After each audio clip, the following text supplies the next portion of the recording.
No, so I think Spencer Rattler had a decent game. I mean, with what he was given. Obviously you can't do a whole lot when you have a run game as non-existent as South Carolina's was on Saturday night.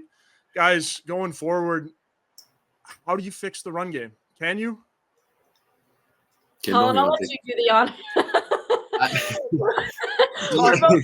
We don't want to touch it. You take it first. I do.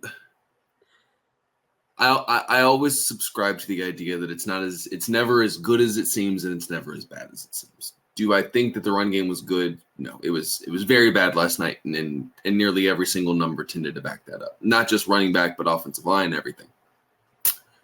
You have to bank on the offensive line playing better than they did against North Carolina. DeCarrion Joyner just getting a little bit more comfortable doing it, and maybe scheming up ways to get the ball in the perimeter where you don't have to running in between the tackles every single play, and you're able to get the ball in space a little bit more. But some of it's scheme, and some of it's just dude's got to play better.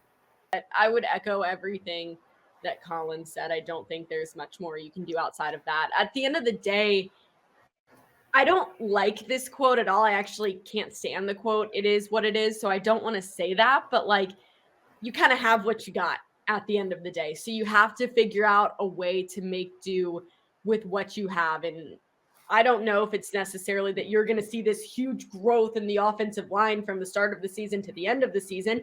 You might. That's what South Carolina fans hope for. And I'm not going to say that isn't going to happen, but it's probably a little bit more unlikely that you're going to see that big of a jump in the O-line versus maybe you'll see a little bit more success if South Carolina is able to do a few things differently. I think DeCarrion Joyner, how many carries did he have last night?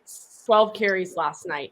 I don't know why. It seems like a lot more than that to me. It seems like a lot more than 12 carries. But I think, and we knew that coming into the season, running back was a position that didn't have a ton of depth, and you were kind of stringing some things together over there. But I think there also needs to be a way to maybe try to incorporate a few other people into the situation too. So that would be my take on it. Again, you kind of have what you got. So you hope that the offensive line takes a couple of steps forward, and then you hope with a little creativity, you're able to make a little bit more happen. But if it were me, I would be relying a lot more on the passing game and Spencer Rattler, my star quarterback, than the run game. Not to say you should abandon the run game. It needs to be a part of any good, strong offensive scheme. But I think that the pass game is where South Carolina really thrives compared to the run game.